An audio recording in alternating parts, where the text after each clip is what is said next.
Olá, meu nome é Regis, hoje é dia 12 de abril de 2025 e quero gravar então mais um dos meus vídeos da Igreja da Concepção Pragmática de Jesus. Até da outra vez eu fiz então uma emulação de gravata na perspectiva espiritual, então vou seguir essa tradição aqui. Mas dentro da minha perspectiva iconoclástica, né, eu vou fazer isso às claras, né? Então, como é que é? Pai Regis de Jesus ou alguma coisa assim, né? Bom, uh, claro que essas minhas gravações são tecnicamente profetizações sobre esta nova religião que se caracteriza por ser extremamente agnóstica, né? Agnóstica não no sentido de que, então, diga que não existem as coisas, nem que elas existem, mas que está aberto a discutir, né? E eu acho, repensando um pouco, que eu fui inspirado por um canal no YouTube, que inclusive, em tese, já recentemente encerrou a série de vídeos que se dispunha a fazer, né? Que era Caminhos do Imaginário, que é um canal muito engraçado para mim, pelo menos, porque o cara fala sempre em tom como se fosse ficção. Então, imaginário, mundo espiritual, mundo imaginário. Ele faz uma certa correlação sobre esses estatutos, né? Espiritual com imaginário. Eu me lembro, na filosofia tinha essa discussão, né, que o departamento de filosofia não devia ficar junto com ciências humanas ou humanidades em geral, mas devia ficar especificamente com literatura, né? Então, alguns filósofos do século XX, né, pelo menos, tinham essa posição um tanto iconoclástica em relação à filosofia, nesse sentido até meio aproximados do Wittgenstein, eu acho, né? E achavam que a filosofia, ou pelo menos a história da filosofia, deveria ser ensinada como literatura. Bom, a, a minha posição sobre a questão espiritual, religiosa, é de que até pode ser que exista, né? Mas que os relatos que há são tão confusos e contraditórios e muitas vezes são muito ridículos, né? Que a atitude mais sensata é a de dúvida. Claro que não para quem vive disso, né? Quem tem, sei lá, uma casa de determinada religião, vive disso, né? Seja como voto de pobreza lá dos clérigos da religião católica, ou não tanto de outras igrejas, ou não tanto, sei lá, da Umbanda. Eu acho que o espiritismo é meio contra cobrar qualquer coisa, né? Para essas pessoas seria meio absurdo ter a minha posição. Talvez, né? Não sei. Porque uma pessoa pode, por exemplo, simplesmente fazer lá os trabalhos espirituais, como aliás muito padre anglicano ou protestante, sei lá, da Suécia, que são ateus, né? Então o cara pode fazer os seus trabalhos de assistência, de desobsessão, ou como é que é? O pessoal do Valdo Vieira é de trabalhar com os campos energéticos, né? Uh, Achando que, bom, eu não sei se isso existe, mas as pessoas gostam e se sentem bem e passam a ter melhores comportamentos quando a gente faz isso, né? Eu costumo ter uma posição muito agnóstica e ao mesmo tempo pragmática, por exemplo, em relação à cobrança de doações pelos pastores neopentecostais por excelência, né? Eu me lembro, eu tenho um cunhado que tem uma união estável com uma de minhas irmãs de criação e ele convidou para a gente ir num uma missa ou culto no qual o filho dele com a minha irmã de criação seria apresentado. Era um bebê, então não teria, nessa tradição, não tem batismo bebê, né? Tem que ter idade suficiente para tomar a decisão.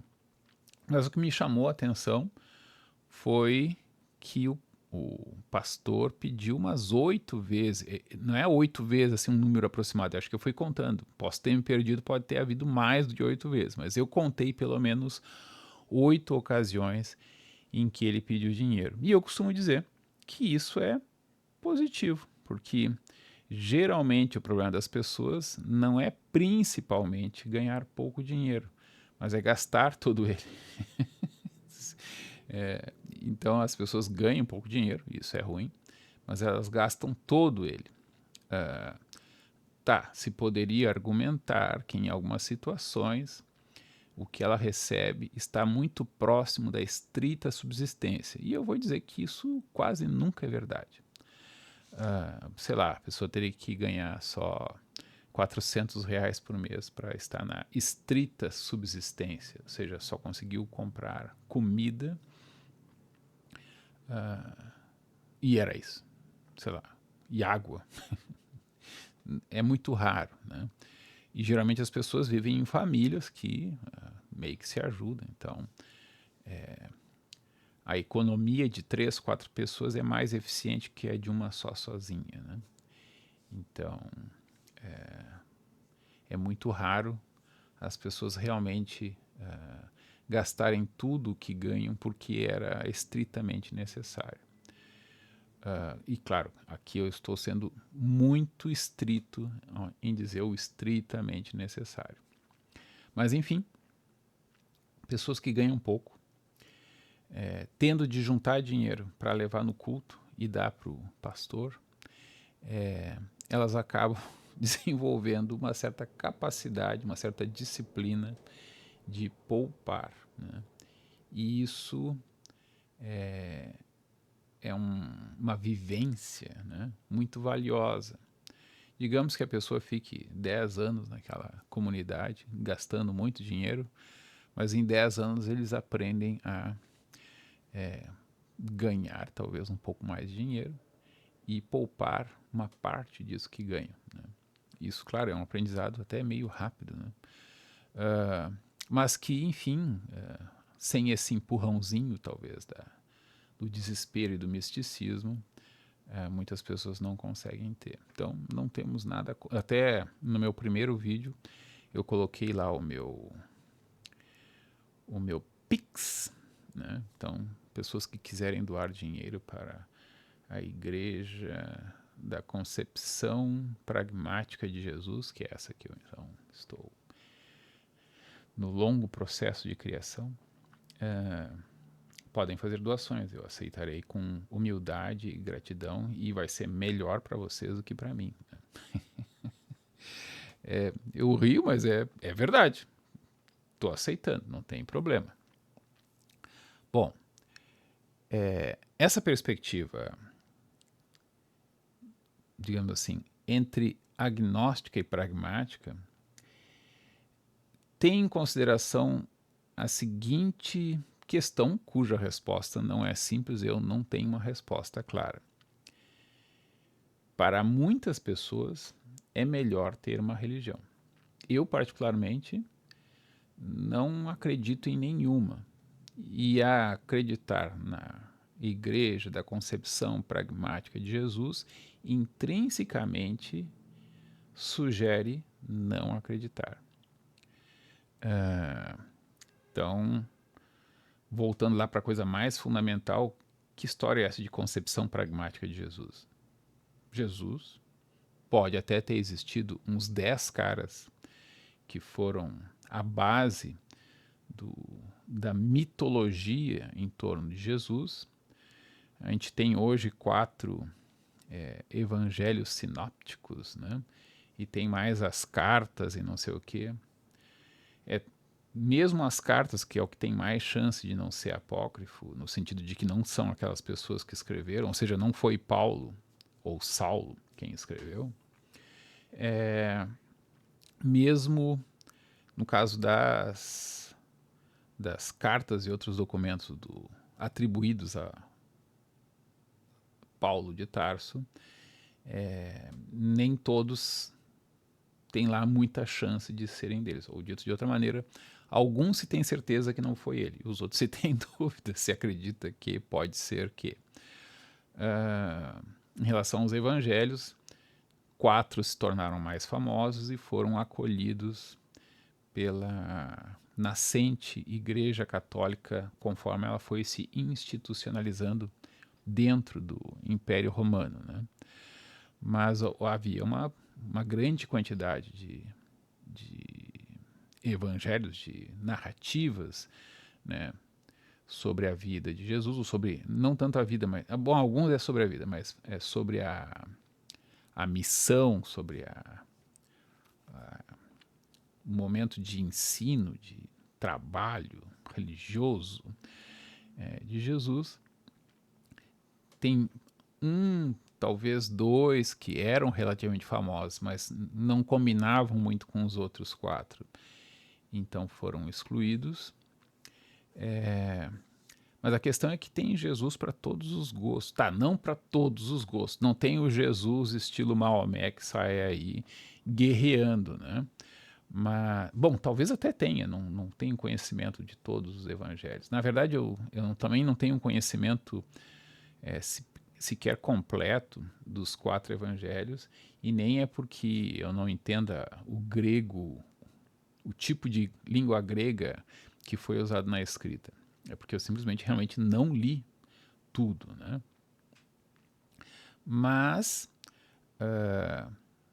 eu não li, inclusive, porque não tenho lá muito interesse pelo que foi escrito a respeito de Jesus. Eu, de certa maneira, conheço um pouco a repercussão, então eu conheço um pouco da tradição sobre a interpretação dos evangelhos, e tenho certeza de que ela é bastante descolada dos textos. Os textos são, em parte, contraditórios. Com a reforma protestante, se começou a ler a Bíblia com mais atenção e com uma maior variedade de leitores, vamos dizer assim, e se começou a perceber esses problemas. Né? Não foram os iluministas que apontaram contradições no texto de maneira principal, foram os protestantes que foram ler, né? Foram ler e viram, isso aqui está esquisito, né? Isso aqui não fecha com isso, e começaram inclusive a listar os pontos e a classificar o grau de dificuldade que alguns trechos traziam, né? Então, para mim é evidente que os textos bíblicos não são de inspiração divina, exceto, claro, sempre tem uma possibilidade metafísica de ajeitar as coisas, exceto se o objetivo é que as pessoas não entendessem ou fossem entendendo aos poucos, e possa dar até uma explicação para como é que o Espírito Santo funciona de verdade, né?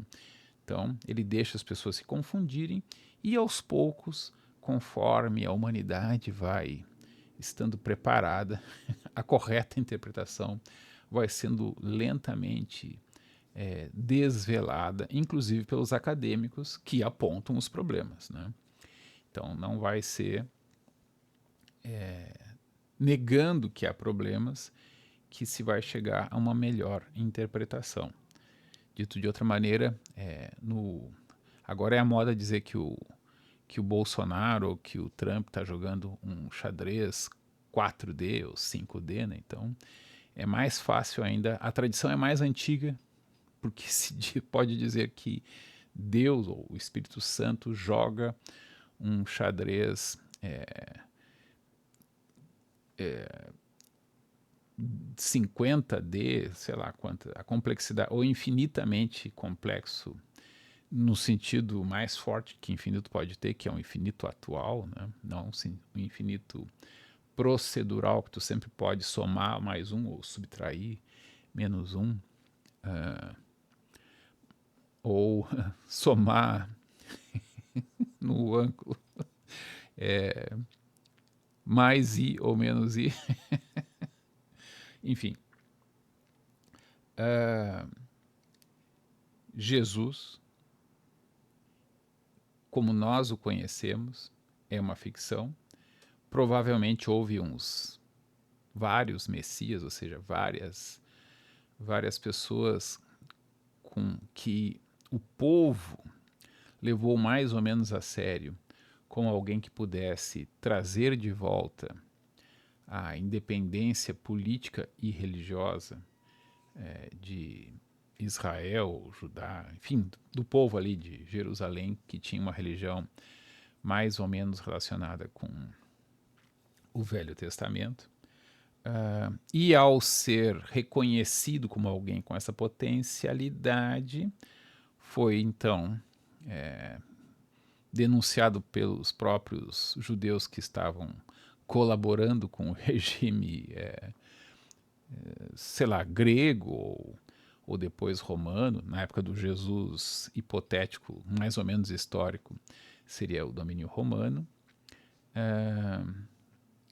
ou os próprios romanos, o governador romano, quando havia, né, ou o rei, mais ou menos aceito, né, e portanto meio colaborador, tentando, sei lá, ajeitar as coisas para que, como é que é? A desculpa de sempre. Não, se não for eu sendo colaborador em parte, vai ser outro que vai ser ainda pior, né? Então por isso que eu vou mandar matar algumas pessoas inocentes. Esse é o problema do príncipe, do Maquiavel e ao longo de todos os tempos da Realpolitik, independente da teoria que teve esse nome, é a teoria do quem, quem pode manda, quem tem juízo obedece, e na qual, claro, tem vários níveis, né? Vários patamares de manda e obedece. Mas então, a ideia da igreja, da concepção pragmática de Jesus, dá como mais provável que não exista um Jesus histórico. Talvez uns 10, talvez uns 8, talvez uns 12, não é bem essa a questão. A questão é que o mito de Jesus pode ter alguma remota base na realidade, mas ela muito provavelmente tem como elementos mais provavelmente históricos, coisas que são um tanto colaterais no mito que se criou do Jesus, que só bastante tempo depois é que virou filho de Deus. Isso não é diferente porque a gente também, em tese, pela mesma mitologia, todos nós somos filhos de Deus, mas um filho especial que já, desde o início da pré-criação, já era uma das pessoas de Deus, não é um segundo Deus, ele é só uma pessoa. Isso é uma coisa bastante sofisticada, ou bastante absurda, conforme vocês preferirem, que foi se desenvolvendo muito aos poucos. Então é mais ou menos evidente, é bastante evidente que ali em 33 depois de Cristo, de 33 da Era Comum, né, não havia essa concepção de que aquele ali era uma das 3 pessoas de um Deus único. Isso foi uma construção bastante posterior, tentando juntar várias tradições e, de certa maneira, várias interpretações sobre uma tradição que tinha dado várias cambalhotas, né? Então, alguns textos do Velho Testamento são anteriores à fundação do segundo templo de Jerusalém, ali por, sei lá, 512 antes da Era Comum, mas foram, em parte, toscamente adaptados. Tanto é que o texto tem bastante inconsistências. E isso se repete o tempo todo, né? Porque não foi feito para as pessoas lerem e ficarem criticando. Na verdade, quase ninguém sabia ler, e então escrever e ler era mais ou menos como hoje para nós é fazer programação de computador. Então, aquela pessoa que sabia ler era um tipo de usuário relativamente bastante sofisticado. E aquela que sabia escrever, não porque alguém estava ditando, mas porque ele estava pensando em alguma coisa para ser dita ou lida em um outro momento específico, sei lá, é mais ou menos como as obras que nós consideramos maravilhosas e são de Johann Sebastian Bach na música, né? Ele não imaginou que a gente estaria tocando hoje em dia, né? Num piano. Ele imaginava que era para tocar na missa de daqui 1 ou 2 fins de semana, né? No domingo da Páscoa, nós estamos mais ou menos perto da Páscoa. Então vai ter uma missa, então eu vou compor um concerto ou sei lá o que, eu vou compor alguma coisa específica para aquela ocasião. E aí, talvez alguém guarde e queira tocar outra vez, mas não conto com isso, né? Então os textos do Velho Testamento, eles serviam para serem lidos em certas ocasiões e às vezes eles eram escritos ou eles eram adaptados para uma determinada situação específica, né? Então, o próprio Velho Testamento, lá Gênesis, né? Eu adiro à interpretação que eu conheci através do Oswaldo Ribeiro. É um teólogo que, na verdade, é um tradutor, né? Que diz que, olha, provavelmente era, como várias outras mitos parecidos, era um mito de legitimação política de Jerusalém, ou sei lá, do reino que, sei lá, em algum momento vai ter a capital em tal cidade, depois em tal outra, depois vai ter que fugir todo mundo para Jerusalém. E aí junta os textos mais antigos e os mitos dos patriarcas, junta e um vira filho do outro, né? Isso foi uma construção lenta, gradual, e que teve uma releitura radical, então, no segundo templo de Jerusalém, que também adira à interpretação de que a elite que estava no exílio do babilônico, que já tinha sido dominado meio que pela Pérsia, o Ciro II manda eles voltarem para cobrar impostos, e aí nessa missão de cobrar impostos, eles inventam uma religião muito peculiar, muito diferente do judaísmo atual, na qual não tem vida após a morte, estão todos condenados à morte, mas podemos adiar a execução da pena se vocês vierem uma vez por ano aqui a Jerusalém. Não pode ser num altarzinho por aí, tem que ser aqui no Templo de Jerusalém, fazer um sacrifício. Inclusive pode comprar ali o cordeirinho com o meu primo, ou se não tiver dinheiro para comprar o cordeirinho, pode comprar uma pombinha para a gente fazer o sacrifício da pombinha, ali com o meu outro primo especializado em vender pombas. E com este comércio, então era uma forma ritualizada e indireta de cobrar tributos. No caso, um tributo divino, mas que estava misturado com a própria legitimidade do Estado e o poder do Estado, que por sua vez estava relacionado com digamos assim, agora com o Trump querendo cobrar tributos do mundo todo, fica então relacionado com a ideia de suzerania da Pérsia e depois dos gregos e depois dos romanos sobre os judeus, né? Ou sobre os Jerusalém, como é que é? Um nativo da pessoa que mora ou está relacionado a Jerusalém. É meio estranho, Roma, então romanos, né? Mas no caso de Jerusalém, que tem essa mesma lógica, né? Tem que vir a Jerusalém uma vez por ano, senão a pena de morte pelo pecado original vai ser executada. E quando vocês finalmente morrerem, no máximo em 120 anos, isso está no Velho Testamento. Se não me engano, esse negócio de 500, 800 anos acaba ali com Moisés, eu acho. Então passa a ser no máximo 120 anos. E aí, quando vocês morrerem, acabou. Como é que é? O pó volta ao pó e o sopro volta para Deus.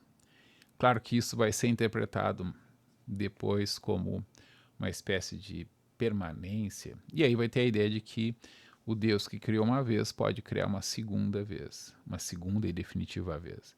E aí, um pouco por essa interpretação, que surge um pouco por influência dos persas, tem alguns grupos judeus que acalentam essa perspectiva, sempre tomando cuidado para não se chocar direto com o dogma de que não tem vida após a morte, cuja obrigatoriedade até já tinha se perdido, ou seja, pode ter sido uma radicalidade para que os primeiros judeus do segundo templo de Jerusalém, na verdade os camponeses, que então a elite que veio do exílio babilônico veio tomar posse, tomar impostos, né, tributos, para que eles não pudessem recorrer aos, como é que se diz? Aos antepassados, um culto aos antepassados, um culto ao patriarca daquela família, né? Então, para evitar esse tipo de, que talvez tenha ocorrido por um tempo, então eles tenham combatido, ou eles já houvessem visto em outras circunstâncias, tenham antevisto e tenham então tomado essa atitude drástica. Bom, na minha perspectiva, pode ser que seja exatamente assim. Ou seja, não que estamos todos condenados à morte por causa do pecado original, mas que pode ser que morreu e acabou. E na minha perspectiva, pode ser que isso por si só seja talvez a interpretação mais radical do valor de uma vida humana, né? Porque essa é a interpretação que mais valoriza a vida humana. Cada vida humana, ela se projeta na eternidade atemporal de que ela um dia teve um início e um fim e certas repercussões. E isso é a coisa mais radical que se pode pensar do valor de uma vida humana. Claro que a interpretação de que há uma continuação da vida humana, ela tem lá os seus valores, tem os seus méritos, tem as suas grandezas, mas aí, claro, diante desta coisa imortal, não na eternidade temporal, mas imortal numa longa eternidade, dia após dia, ano após ano, década após década, e vocês já viram no que vai chegar, né? Século após século, milênio após milênio, milhões de anos após milhões de anos, bilhões e assim por diante, né? Por toda a eternidade, se existe uma continuidade dessa vida, dessa consciência, ela é uma coisa gigantesca, né? E se ela vai se alterando, se tornando mais complexo, esse grau de complexidade acrescida pode ser muito grande. Talvez não seja linear, né? Pode ser que algumas coisas fiquem muito complicadas, mas aí tem uma simplificação, né? E ela fica menos complicada, mas sei lá, mais potente ou mais bonita. Depois tem um outro desenvolvimento, sofisticação, mas pode ser que um salto qualitativo a torne mais simples. As possibilidades metafísicas de pensar isso são muito amplas, né? E claro, aí nessa perspectiva até fica meio complicado, porque aí uma vida de alguns poucos anos, quando eu falo poucos anos, pode ser até menos de um ano, né? Um bebê que nasce e que não vinga no seu primeiro ano, ou uma pessoa que não passa dos 5 anos, ou uma pessoa que não passa dos 20 anos, né? E não é nenhum gênio da literatura ou da música, né? Cada uma dessas pessoas cada instante dessas brevíssimas vidas, ele tem um valor, uma magia, um mistério do para quê, né? Muito maior. E, claro, é um desafio muito mais difícil de resolver isso, né? A solução de que existe uma vida após a morte permite consertar tudo, né? Então, o cara se deu muito mal na vida, mas foi uma boa pessoa, então ele será recompensado depois.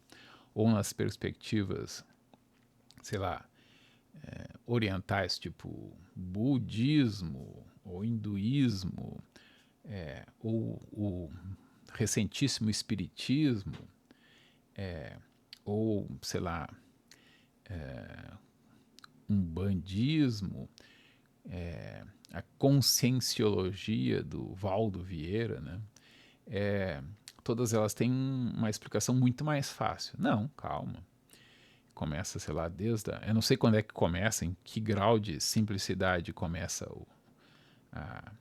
a partícula da consciência, vamos dizer assim, a partícula fundamental da consciência, e não sei até onde é que ela vai, né? E pode ser que, digamos que eu morro e descobro que o imaginário não é só imaginário, ele tem uma certa realidade intersubjetiva grande, né? Ainda assim, é bem possível que eu não entenda e que eu vá perguntar, sei lá, digamos que eu encontro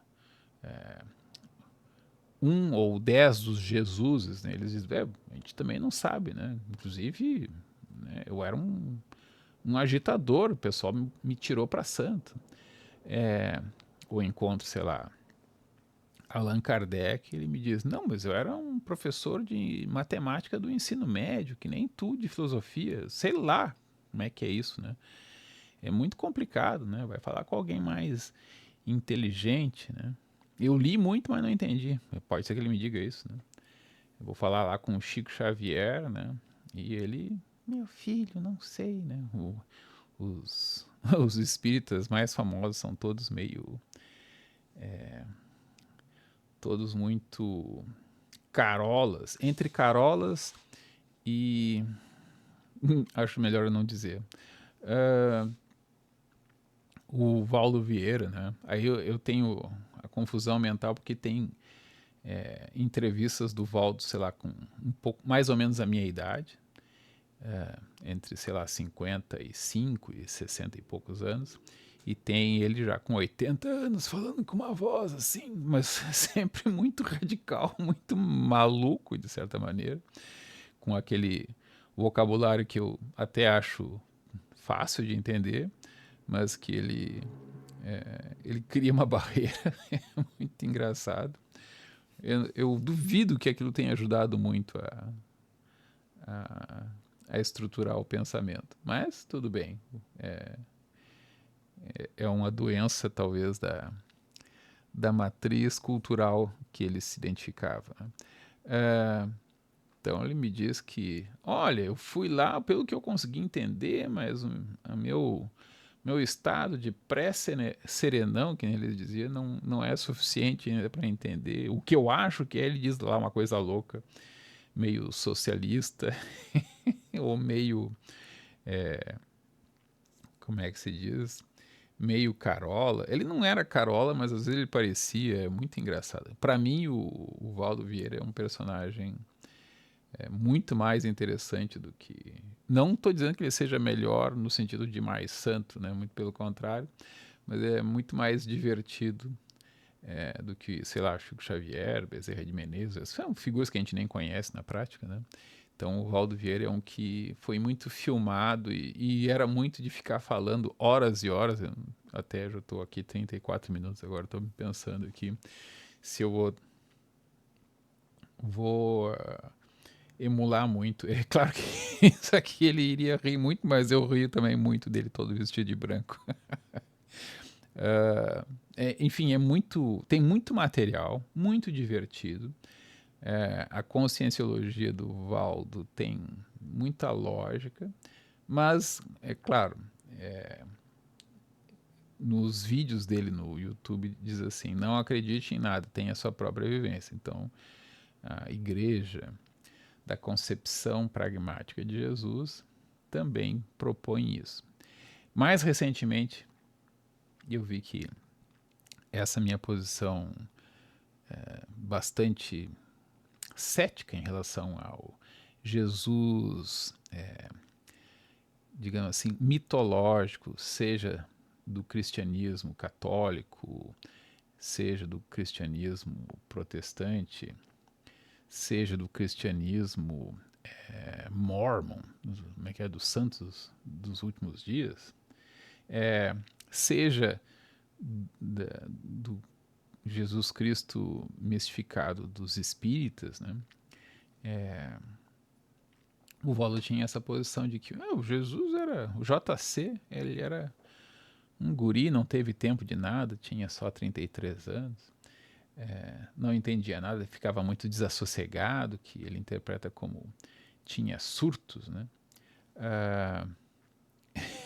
Aí, um dos meus grandes problemas com vários estudiosos da linha mais mística ou espiritualista, né, é que eles parecem acreditar literalmente nos textos, seja do Velho, seja do Novo Testamento, como sendo relatos minimamente precisos e sérios. Então, tem um que fala que Yahvé era um cara malvado, era um ser malvado que criou este nosso universo, tipo um demiurgo, vamos dizer assim. Só que ele pirou e que em 2000 e sei lá quando ele entrou em colapso. E aí ele foi tratado, era só uma cabeça gigantesca que foi lá receber um trabalho energético, né? Eu acho isso impressionante porque parece que essas pessoas realmente acreditam que alguma coisa teria criado, mais ou menos como diz o Gênesis, não apenas ali a terra de Jerusalém, talvez de Judá e de Israel, mas tenha criado realmente o planeta Terra, ou mais ainda, o universo conhecido, esse troço que mesmo o pessoal da teoria dos 13,8 bilhões de anos diz que tem 80 bilhões de anos, agora não me lembro se de raio ou se de diâmetro, né? É porque o espaço se expandiu e pode ser que seja muito maior do que isso aqui. Esses 80 bilhões é o observável, né? Observável porque, enfim, pela teoria da expansão acelerada, algumas partes estão se afastando mais rápido do que a velocidade da luz, não porque haja a possibilidade de alguma coisa se deslocar mais rápido que a luz, mas porque o próprio espaço está se ampliando, vários pedacinhos pequenos no meio, a consequência é que além de um certo ponto está se afastando mais rápido do que a velocidade da luz e, portanto, nós nunca teremos informação sobre essas partes do universo. Essa teoria eu acho que está completamente errado. Quer dizer, completamente errado no sentido de que a gente pode dizer que está completamente errada a teoria de que é o Sol que gira em torno da Terra, né? Claro que foi olhando, foi o que deu para entender, e faz mais sentido do que parece para a pessoa que ouve dogmaticamente que isso está superado. Mas não entende bem por quê. E não entende bem. Para entender por que está superado, acho que às vezes é importante entender por que foi concebido daquela maneira e por que aquela concepção foi brilhante, entre aspas. Então, essa concepção do Deus que funda a legitimidade territorial, política e religiosa, que está tudo misturado, não é separado, não é Estado laico em 800 ou 512 antes da Era Comum, não tinha concepção de que ia criar o universo, estava criando aquela região, estava criando no sentido de fundo a cidade de Porto Alegre, digamos assim. ou fundo a colônia que depois vai virar cidade, que depois vai virar capital, que depois vai virar sei lá o quê. Então, naquele momento, essa era uma forma muito eficaz, usada por vários povos, cada um tinha o seu deus principal, reconhecia que tinha outros deuses, então, sei lá, os egípcios têm os deuses deles, os persas têm os deuses deles, os gregos têm os deuses deles. Inclusive,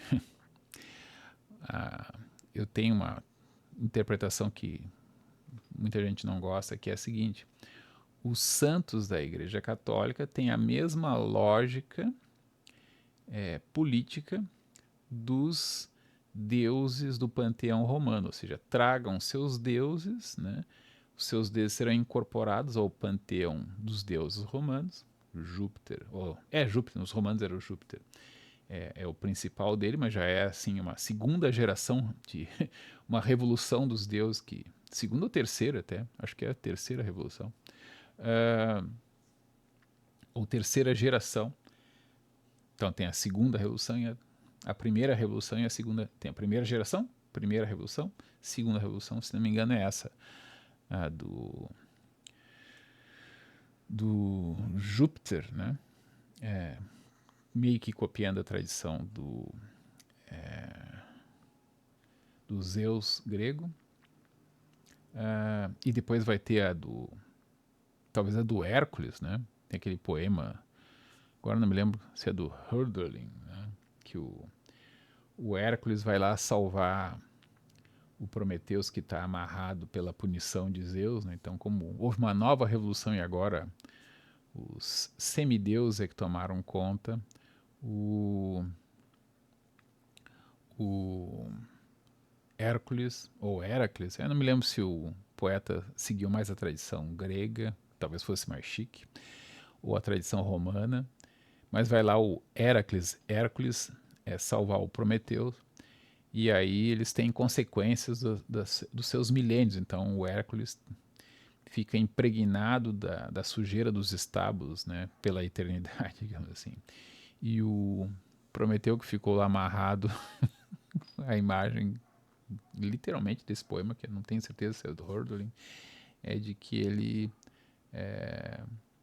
sei lá, fez cocô e se masturbou ali, então em torno dele a coisa tá cheia de excrementos e de... Eu não tenho certeza se tem excrementos ou se ele focou mais na questão da, da masturbação do Prometeus nos milênios em que ele ficou ali preso, né? Mas essa noção que foi utilizada também pelos judeus vai ter a peculiaridade que eles vão tomar um caminho peculiar, que é o de dizer que só o Deus deles pode ser adotado, pode ser adorado, monolatria. E radicaliza isso com a versão do só ele existe, os outros são falsos deuses. E aí, claro, quando junta essa tradição com as abstrações gregas, aí se cria essa... E o anacronismo vai seguindo, então as pessoas passam a entender que é um planeta ou é um universo, o universo bem maior do que se imaginava, passa a ocorrer ali no início do século XX, né, com o Hubble. Essa história do Criador do céu e da terra vai se ampliando, sendo-se que, na verdade, mesmo no Velho Testamento, mesmo na Gênesis, não é criou o céu e a terra, mas sim separou a terra das águas. Então é bem demiurgo, né? Mas enfim, eu fico muito impressionado como mentes brilhantes, seja assim uma brilhante imaginação ou às vezes uma brilhante capacidade de sistematização, parecem tomar as tradições, seja do Velho Testamento, seja do Novo Testamento, como relatos que dizem alguma coisa de factual sobre a criação do mundo, o mundo físico, o universo esse de 80 bilhões de anos, na sua parte observável, ele pode ser 10, 1000, 1 trilhão de vezes maior do que isso. E o dogma é que ele explodiu e se expandiu muito rápido. Então, ele é criado, não tem nem dentro nem fora, porque não tem espaço, aí surge e aí tudo se cria, desempacotou lá o EXE mundo, e cria então esse objeto que só é conhecível nos 80 bilhões de anos, sei lá, 40 bilhões de anos para qualquer lado que a gente olhe, e o dogma é de que ele é sempre igual para todos os lados, é homogêneo, feito da mesma coisa, com as mesmas características. Então, qual é a perspectiva da igreja da concepção pragmática de Jesus? É também a igreja da concepção pragmática da ciência. A ciência, ela é uma construção das mais sofisticadas, ou potencialmente das mais sofisticadas, de buscar conhecimentos bem fundamentados, só que um mesmo fenômeno, um mesmo acontecimento, ele vai ser visto de diferentes perspectivas físicas, né? Um estava mais à frente, um estava mais longe, ou também de perspectivas metafísicas, né? Um vai entender que foi um ato de liberdade, outro vai dizer que foi uma consequência do ambiente e da biologia, e assim por diante, vai ter várias explicações. E para concluir, então, eu vou dar o exemplo do jogo de futebol, né? Não precisa ser jogo de futebol, pode ser o jogo de rugby, né? Ou jogo de basquete, né? Então, imaginemos que pessoas que nunca viram jogos em geral sejam convidadas. Então, sei lá, o exemplo sempre é do alienígena, que é mais ou menos humanoide, mas não conhece jogo de futebol, jogo de basquete ou jogos em geral. E ele é convidado a olhar um jogo, né? E aí, digamos, e aí o que achou? E ele, digamos que ele é meio autista, entre aspas, e ele dá uma descrição do que ele entendeu. Ele pensa, ele responde literalmente: eu achei muito interessante. Ele, sei lá, hipótese número 1, ele descreve o lugar e não entende muito bem que o objeto da observação é o jogo que está acontecendo lá na quadra. Então, para ele, o espaço físico, as pessoas que estão no público, que ele vê fazerem muitas coisas, sei lá, tem gente tocando uma banda lá de torcida, tem gente anotando coisas num caderninho, tem gente, atualmente muita gente olhando coisas no celular ou ouvindo coisas no radinho, e também tem as pessoas lá fazendo alguma coisa mais intensa, mas que ele não sabe necessariamente se é a parte principal. E, claro, ele não tem... Nessa situação, o foco dele é mais uma descrição panorâmica, porque ele não sabe o que é para ele recortar, como, o que era para eu olhar aqui, né? Esse é um dos problemas. Digamos que ele passa um mês sendo convidado a ver jogos, ele começa a notar: agora eu entendi, tem o jogo que está acontecendo ali, né? Mas ele não consegue entender, e ninguém explica por ele milagrosamente, né? Nem ele procurar na Wikipédia, ele só observa, digamos que combinam com ele, tá? Tenta não procurar uma explicação, e vão ver ao longo de um ano quantas explicações diferentes tu dá. Digamos que seja um alienígena bastante burro que nem nós, né? E que tem uma cultura muito diferente. Então ele vai dar muitas descrições, ele pode dar muitas descrições que tem muito pouco a ver com o que nós recortamos como o jogo de futebol. Então, a existência humana é um bicho complicado, como dizer qual é o sentido da vida humana, né? Então, só rememorando, a variedade de sentidos que já foram dados para a vida humana é bastante grande, mesmo tirando pessoas malucas ou peculiares, desenvolvendo concepções estranhas ou idiosincráticas, né? Culturas diferentes tiveram perspectivas muito diferentes, né?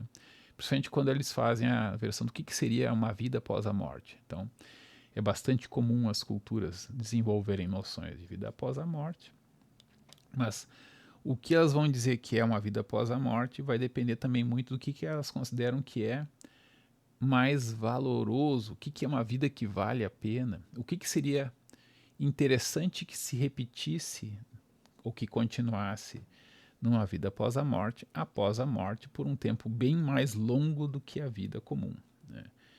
Então, claro que tem as versões horríveis, né? Tipo, tanto o Sheol, pré doutrina do segundo templo de Jerusalém, seja o Hades grego, não eram lugares legais. As pessoas morriam e iam para algum lugar, iam para esses lugares em qual elas ficavam meio tipo zumbis, né?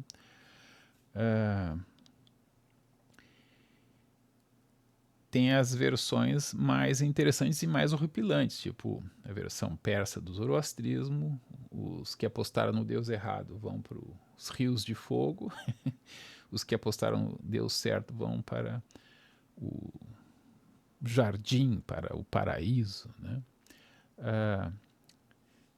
Tem a versão, digamos assim, dos escolhidos, sei lá, o profeta Elias, que é pinçado dos mortais em vez de morrer e acabou como todo mundo, ele vai lá desfrutar da nobreza do céu, né? Deus e seus ajudantes.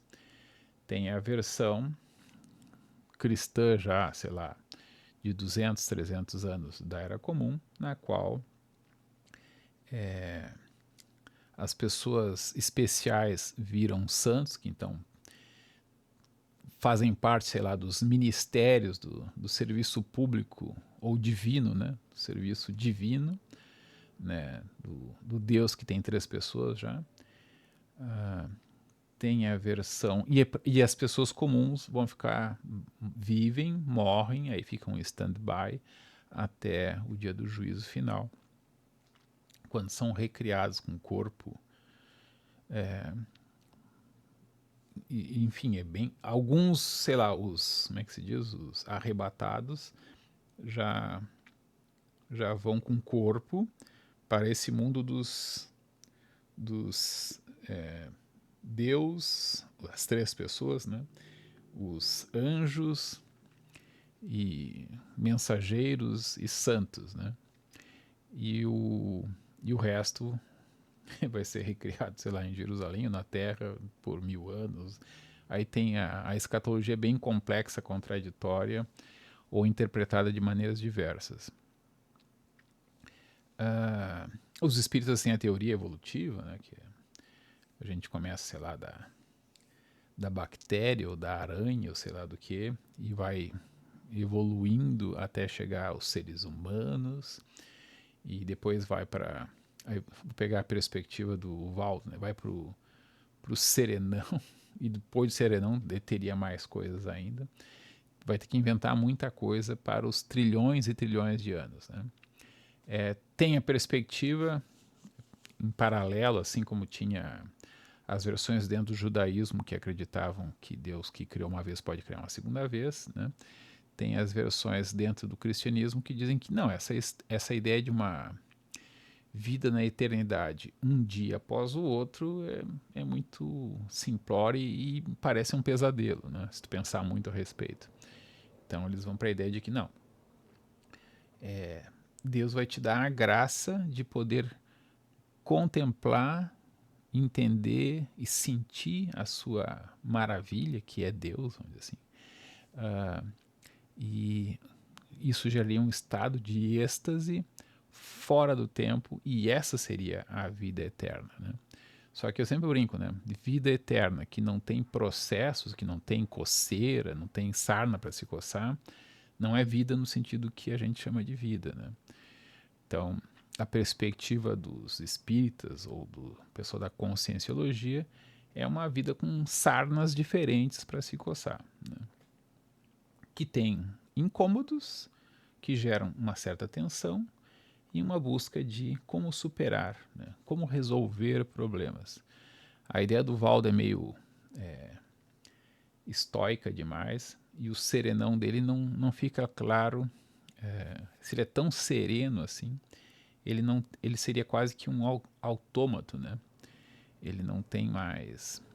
Enfim, tem até teorias que dizem que pode ser que a consciência seja um estágio intermediário. Então, sei lá, a bactéria praticamente não tem consciência, o ser humano tem uma certa consciência, pode ser que a gente passe a ter uma memória de trabalho maiorzinha, né, para não ter que ficar fazendo conta no papel, né, poder fazer os cálculos mais complexos de cabeça, porque simplesmente a gente tem a memória maior do que um quadro, né? Inclusive isso vai ajudar bastante. Mas enfim, isso é só aumento de capacidades que nós já temos, que claro, criam saltos qualitativos, né? Mas ainda assim é mais do mesmo. Eu até sempre brinco que, mas será que não haveria, assim como tem a combinação de, eu não chamaria de consciência que formam o meu corpo, né? Células e bactérias, né? E é um nível dos bilhões, né? Será que consciências como as nossas não podem se juntar para fazer consciências mais amplas, né? Isso é meio perigoso porque isso tem cara de Hegel e o Hegel é meio que pai tanto do liberalismo burguês quanto do marxismo quanto do fascismo, né? Pelo menos o italiano, por causa do Gentili, não o apresentador de televisão, o ghostwriter do Mussolini. E que escrevia em nome próprio também. Mas, enfim, a Igreja da Concepção Pragmática de Jesus, ela tem essa pretensão acadêmica, na qual, inclusive, eu posso ser eu mesmo refutado se as pessoas começarem a discutir, dentro da própria Igreja. E claro que poderá haver divergências, pode ser que daqui 3 séculos as pessoas se tornem muito crentes e depois tem uma divisão e o pessoal se mate por isso. Espero que não seja isso que aconteça, né? Mas sempre há essa possibilidade. Então eu, como profeta inicial, digo que, sim, aquilo que for possível comprovar com arqueologia, ou até mesmo com como é que se diz, com a conscienciologia, né, digamos que eles façam experimentos, né, isso pode se tornar ciência, né, pode ser até evoluir, né, tipo, o pessoal brinca que, como é que o Aristóteles foi acreditar que o Sol girava em torno da Terra? É a explicação mais simples, né, e é um fato. A gente vê o Sol nascendo no leste e se cruzando o céu, mais ou menos a pino, conforme a época do ano, e se pondo no oeste. Então, pelo visto, o Sol é uma coisinha menor que gira em torno da Terra. Depois eles vão dar várias explicações, mas eles não sabem muito bem por que a Terra giraria em torno do Sol. Eles só verificam que, cinematicamente, parece que é a Terra que gira em torno do Sol, assim como os outros planetas, que tem um brilho diferente das estrelas, né? É um brilho mais estável, são bolinhas, não são asteriscos bruxuleantes, mas vai ser só com a teoria do Sol como um objeto com mais massa que você vai ter uma razoável explicação para por que o Sol está, entre aspas, no centro e os planetas gravitam em torno do Sol. Então, é só a teoria da gravidade que dá mais ou menos um argumento para isso. Vai haver as anomalias lá como é que se diz? Precessão do não sei o que de Mercúrio. E aí para calcular aquilo que tinha uma imprecisão de, sei lá, errava por 1 grau, segundo, sei lá o que, a cada não sei quantos centenas ou milhares de anos, as equações da teoria geral da relatividade explicava melhor, né? Mas hoje em dia a gente tem problemas, porque se acredita que se teria de reduzir, entre aspas, a, a teoria da gravidade à teoria quântica, da mecânica quântica. Só que aí tem problema, porque a aparente força da gravidade parece ser muito, muito mais fraca, é só muito mais acumulável, mas muito mais fraca. Então, se o graviton existe, é uma partícula muito difícil de detectar, muito pequena, muito fraquinha, de efeitos individuais muito fracos para que se possa detectar, né? E talvez não exista. Que tem também o dogma, se a gente não consegue detectar é porque não existe ou não faz sentido supor muito que existe. É como, sei lá, será que as partículas têm cabelo? Né? Nunca se viu cabelo, nunca se vai poder ver, né? Não tem esses detalhes, são todas pressupostas como homogêneas, né? Então, uma série de coisas que é uma forma de pensar que tem, como é que é? Tem boas razões para pensar dessas maneiras e teria um custo bastante grande de abandoná-las, né? E tem que ter uma boa razão, tem que ter, como é que é? O que a gente ganha mudando esses modelos, né? Qual é o ganho de compreensão de o que a gente consegue explicar melhor com isso? Então, a igreja da concepção pragmática de Jesus tem esse pragmatismo epistemológico, né? Já passou de 1 hora, mas enfim, rapidamente. A ideia é a seguinte: se tinha a ideia de que uma explicação vai descobrir uma lei da natureza, né? Então, descreveu, esse é um conhecimento definitivo. Nada nos tira o conhecimento, porque se é um conhecimento mesmo, ele é verdadeiro para todos sempre. Ele já era verdadeiro desde sempre, antes da gente descobrir, e será sempre verdadeiro. Então, é uma lei da natureza. Mas hoje em dia a gente não tem mais essa noção, né?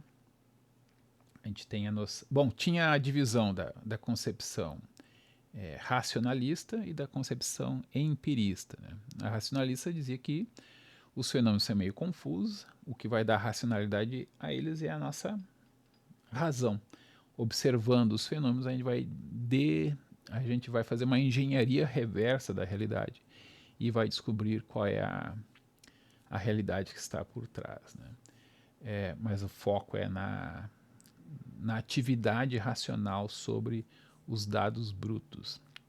E tem a perspectiva empirista que diz que o foco, que na verdade eles dizem que a razão meio que é delirante, né? Então tem que sempre partir das coisas que os sentidos nos trazem e a partir daí tentar descrever muito, descreve e com muita parcimônia, então, sem inventar, por exemplo, a causalidade, se chegar a uma... Essa é uma posição muito radical dentro é a posição do Hume, né? Mas pode funcionar. Tem custos, mas dá para fazer.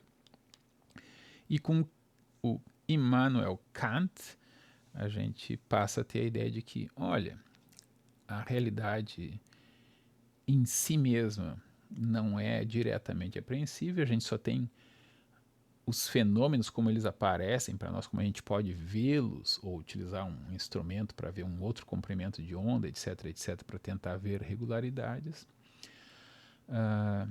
Há alguns conceitos básicos, como de causalidade, que a gente não pode observá-lo, ele seria constitutivo, né, da forma humana de pensar. Hoje em dia até tem gente que diz que, aí já junto até mesmo com as concepções tão metafísicas que começam a parecer religiosas, que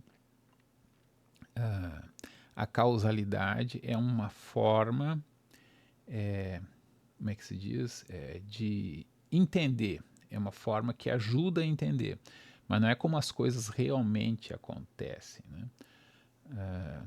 Então a causalidade, conforme tu vai descrever a causalidade, ela é uma aparência, né?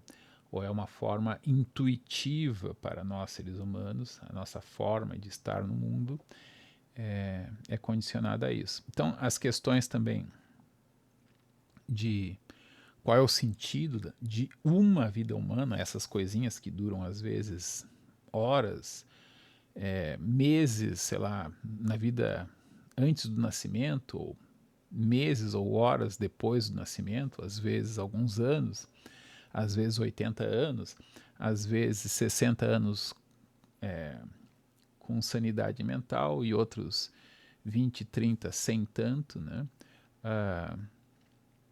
20 e 30, talvez pegando, sei lá, uns 5 na infância e mais uns tantos anos depois. Qual é o sentido disso? Para que isso acontece? É só para que haja a próxima geração? Nesse sentido, as atuais gerações são as mais fracassadas do mundo, né? Porque é um monte de gente que não tem filho, tem cachorro, ou tem um número insuficiente de filhos para simplesmente substituir, né? Bom, pode ser que a gente não morra, né? Então pode ser que os atuais 8 bilhões de pessoas fiquem mais ou menos estáveis por 1000 anos, né? E aí a taxa de reposição pode ser bem mais baixa, com um detalhe, né?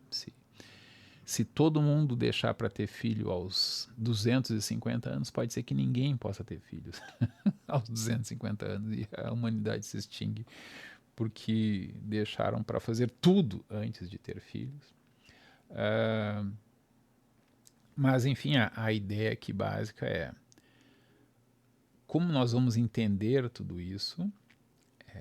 Na verdade, a cada momento a gente vai ter que dar uma explicação atualizada.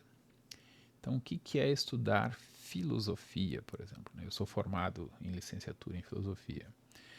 Aí perguntar para que serve a filosofia é uma das perguntas mais profundas, né? Ou não respondíveis, né?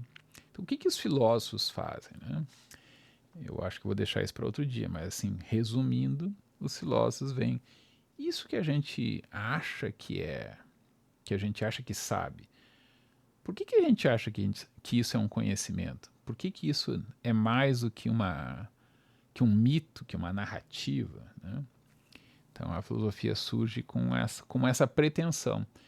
Eu vou dar uma explicação que não é só porque rima, não é só porque é bonitinho, não é só porque dá uma sensação de conforto, né? Eu vou dar uma explicação que tem a pretensão de ser verdadeira mesmo. Aí, claro, a própria concepção do que é ser de verdade mesmo vai ser refinada e vai ser contestada e vai haver avanços e recuos, né?